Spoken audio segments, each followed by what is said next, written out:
Breaking news buat pecinta Garuda. Timnas Indonesia resmi kedatangan amunisi baru di lini depan.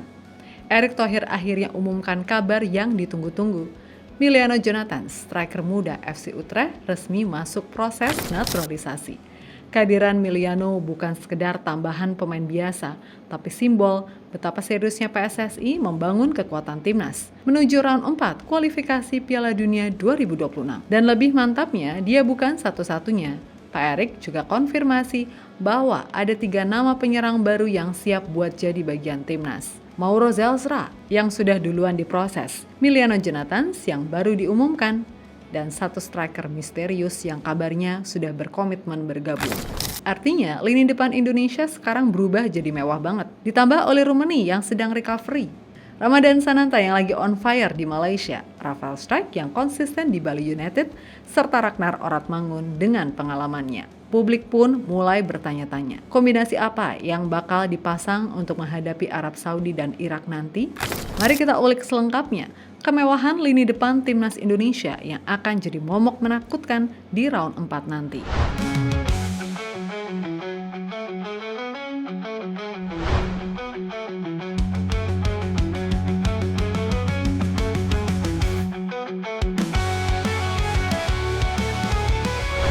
Kalau lini belakang timnas Indonesia udah dipenuhi oleh bintang kelas Eropa, mulai dari Kevin Dix di Bundesliga, Jesus dan Emil Audero di Serie A, sampai Marcel Kars, Kelvin Verdong, dan Justin Hubner di Eredivisie. Kali ini fokus PSSI jelas, memperkuat lini depan, sektor yang selama ini jadi PR besar timnas. Dan ya, setelah lama hanya jadi spekulasi, akhirnya terjawab sudah. Erick Thohir dengan gamblang mengungkapkan bahwa PSSI tengah menyiapkan 2 striker baru untuk memperkuat Garuda di round 4. Lewat postingan Instagram resminya, 1 nama sudah dibuka ke publik. Miliano Jonathan, penyerang 21 tahun milik FC Utrecht. Sementara 1 nama lagi masih rapat disimpan. Erick hanya memberikan kode. Sang pemain sudah berkomitmen penuh membela merah putih dan proses naturalisasinya sedang dikebut agar bisa segera merapat ke skuad Garuda. Menariknya, langkah ini bukan sekedar soal menambah jumlah pemain. Pak Erick menegaskan PSSI mencari sosok striker yang benar-benar punya daya dobrak tinggi, mental kompetitif, dan semangat membela Indonesia. Artinya, naturalisasi kali ini adalah bagian dari strategi besar, membangun lini serang yang bisa mengimbangi level lawan-lawannya di Asia, bahkan dunia.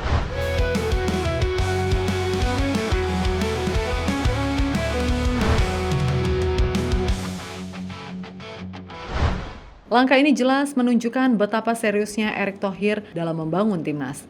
Bukan sekedar menambal kekurangan, tapi menyusun strategi jangka panjang untuk membawa Garuda ke level berikutnya. Diketahui Pak Erick memastikan ada 2 striker senior yang disiapkan untuk lini depan Garuda. 1 sudah terungkap, Miliano Jonathan. 1 lagi masih misterius, tapi sudah berkomitmen penuh untuk mengenakan jersey merah putih. Dan jangan lupakan Mauro Zelsra, striker muda FC Volendam yang sudah lebih dulu masuk proses. Meskipun baru 20 tahun, Mauro diproyeksikan untuk U23. Namun, seperti kata Erick, di sepak bola modern, usia bukan masalah. Lihat saja Lamine Yamal di Spanyol. Artinya, kalau performanya konsisten, Mauro bisa saja langsung dipanggil ke tim senior. Ya, Pak Erick menegaskan, naturalisasi bukan sekedar menambah jumlah pemain. Tujuannya jelas meningkatkan kualitas daya dobrak timnas Indonesia. Sebuah langkah yang sangat krusial. Mengingat di round 4 nanti, Garuda harus berhadapan dengan tim-tim kelas berat Asia seperti Arab Saudi dan Irak. Dengan kombinasi pemain senior berpengalaman dan darah muda potensial, Pak Erick ingin memastikan timnas punya kedalaman skuad, banyak opsi, dan tentu saja persaingan sehat di lini depan.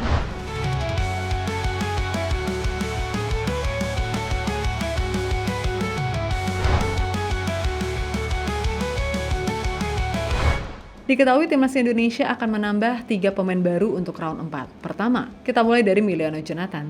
Pemain kelahiran Arnhem, Belanda, 5 April 2004 ini punya darah Indonesia dari sang nenek yang berasal dari Depok, Jawa Barat. Dengan tinggi 178 cm dan kaki kiri dominan.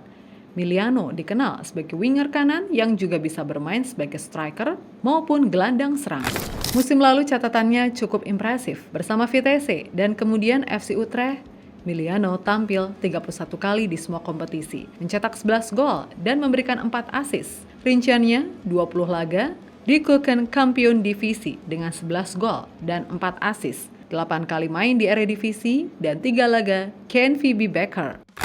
Musim ini Miliano sudah 3 kali turun bermain dan ikut membantu timnya meraih 2 kemenangan penting. Kemenangan pada Europa League Qualifier menghadapi klub-klub seperti FC Sheriff dan Servette.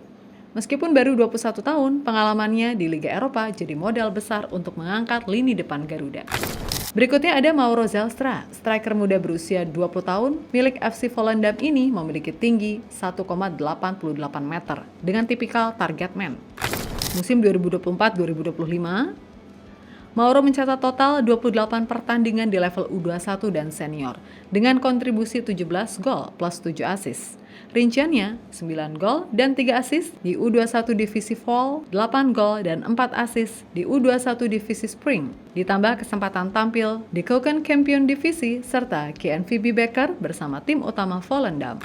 Erick Thohir sendiri menegaskan meskipun diproyeksikan untuk U23, Mauro bisa saja langsung menembus tim senior bila performanya konsisten. Dan terakhir, yang masih bikin penasaran adalah striker misterius. Identitas yang memang belum diumumkan resmi oleh PSSI, tapi publik ramai mengaitkannya dengan 2 nama. Dean Zandbergen, striker muda Belanda berdarah Indonesia, atau Adrian Wibowo, penyerang keturunan yang saat ini berkarir di MLS Amerika Serikat. Keduanya punya potensi besar dan kabarnya sudah berkomitmen penuh untuk membela Merah Putih. Jika benar bergabung, maka puzzle besar lini depan Indonesia akan lengkap, menciptakan kombinasi paling tajam yang pernah dimiliki Garuda.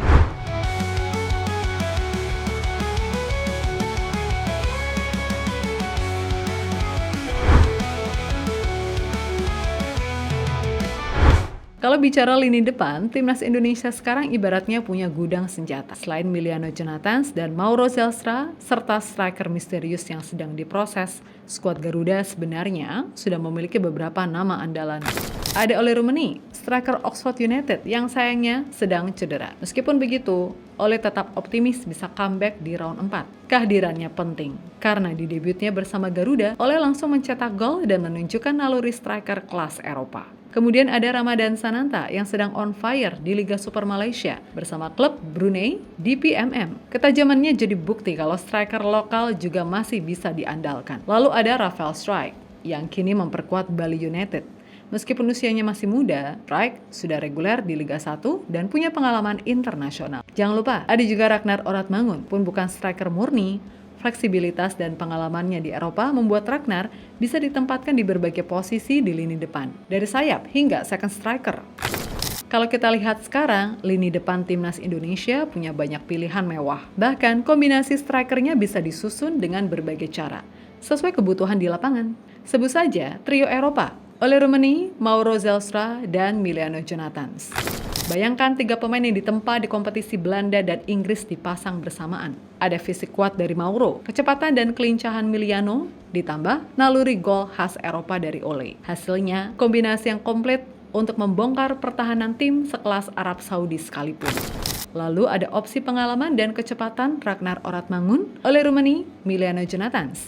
Di sini, kreativitas Ragnar bisa bergerak bebas di lini depan dipadukan dengan penyelesaian akhir Ole, serta penetrasi cepat Miliano dari sisi sayap. Formasi ini memberikan warna berbeda, lebih fleksibel, dan bisa jadi senjata rahasia di momen krusial. Dan jangan lupakan skema diaspora plus lokal, Ole Rummenigge, Ramadan Sananta, Miliano Jonathans. Perpaduan gaya Eropa dengan insting lokal, Ole dan Miliano memberikan sentuhan internasional. Sementara Sananta menghadirkan determinasi dan naluri predator yang sedang tajam-tajamnya di Liga Malaysia. Hasilnya, serangan yang bertenaga, penuh variasi dan bisa bikin lawan sulit membaca pola. Bahkan bila striker misterius ikut masuk, variasinya makin gila. Indonesia bisa main dengan 2 striker murni plus 1 winger cepat, atau bahkan formasi 4 penyerang sekaligus untuk membombardir pertahanan lawan.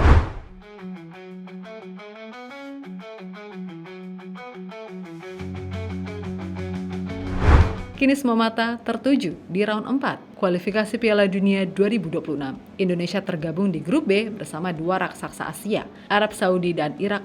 Formatnya singkat dan padat, hanya 1 kali ketemu. Sistem turnamen mini di Arab Saudi. Artinya 3 laga saja akan menentukan nasib Garuda. Tanggal 8 Oktober Indonesia langsung bentrok dengan tuan rumah Arab Saudi. Lanjut 11 Oktober kontra Irak. Dan 14 Oktober, Arab jumpa Irak di laga terakhir grup. Rohannya besar. Hanya juara grup yang langsung ke Piala Dunia. Sementara runner-up harus melewati playoff. Tidak ada ruang buat kesalahan.